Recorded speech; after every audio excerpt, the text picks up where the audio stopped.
Nous sommes dans la commune de Trinité aujourd'hui. Avec moi, le maire Frédéric Buval. Frédéric Buval, deux mots sur ce concept de la création de cette nouvelle résidence cité dans les hauteurs de la Moïse. Alors, merci de nous accueillir. Donc, la ville a eu l'opportunité de récupérer l'ancien site de la sécurité sociale qui se trouve sur la route de Tartane, plus exactement à la Moïse. Et nous avons décidé avec l'établissement public foncier local de pouvoir se porter acquéreur de ce bâtiment lors d'une vente aux enchères.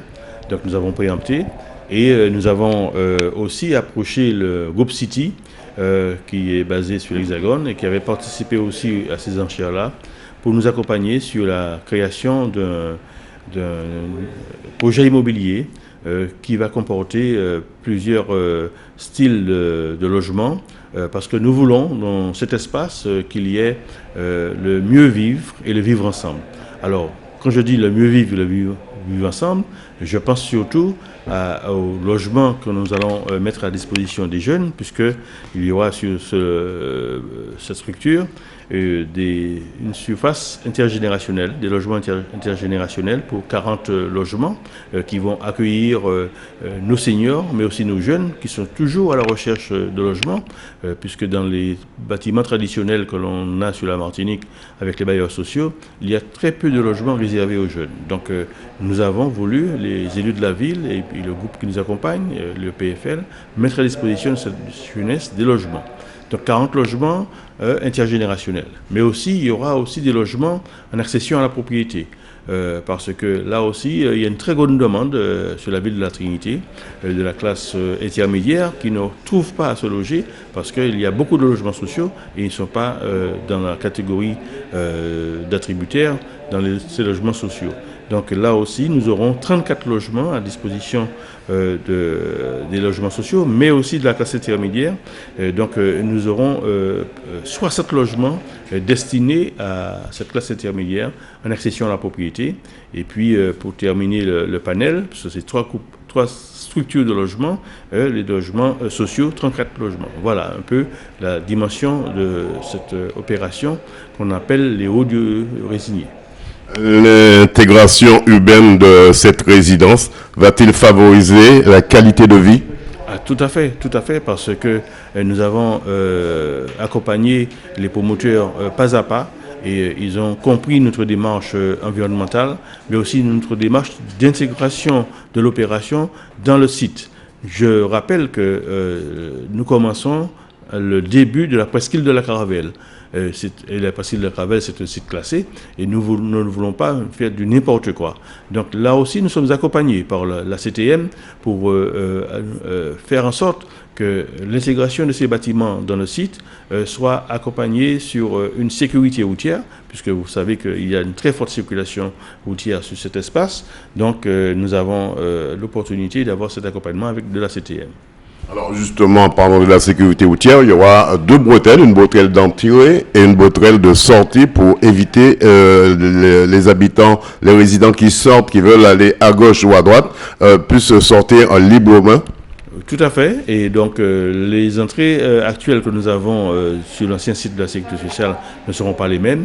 Et nous ferons en sorte qu'il y ait deux entrées, une sortie, une entrée différenciée de façon à permettre que la sécurité routière soit maximale.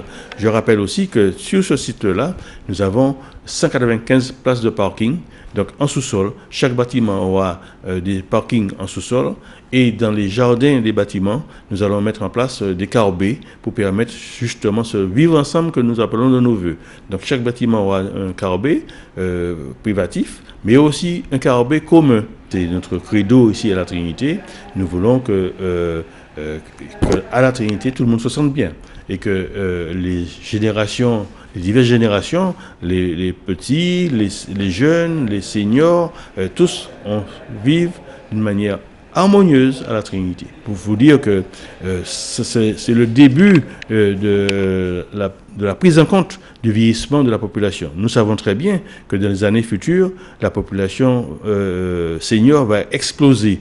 Et il est temps que nous prenions cela en compte. Et nous avons commencé déjà avec ce projet-là. Nous avons d'autres projets sur la ville où nous mettrons en place des résidences seniors.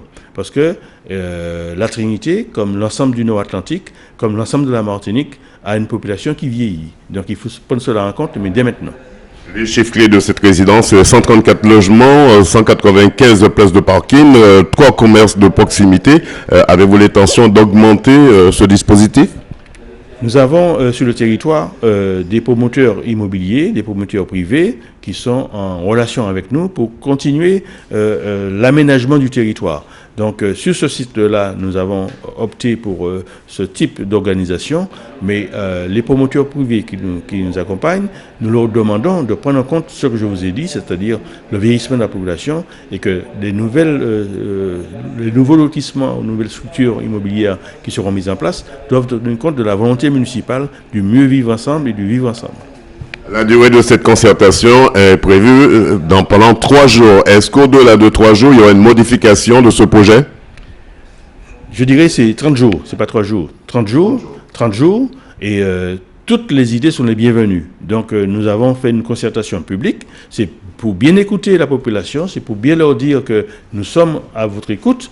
Donc si vous avez des améliorations à demander, les promoteurs et la ville sont là pour vous entendre et pour vous accompagner la population dans la façon de voir les choses. C'est la participation de la population qui nous fera avancer de façon harmonieuse.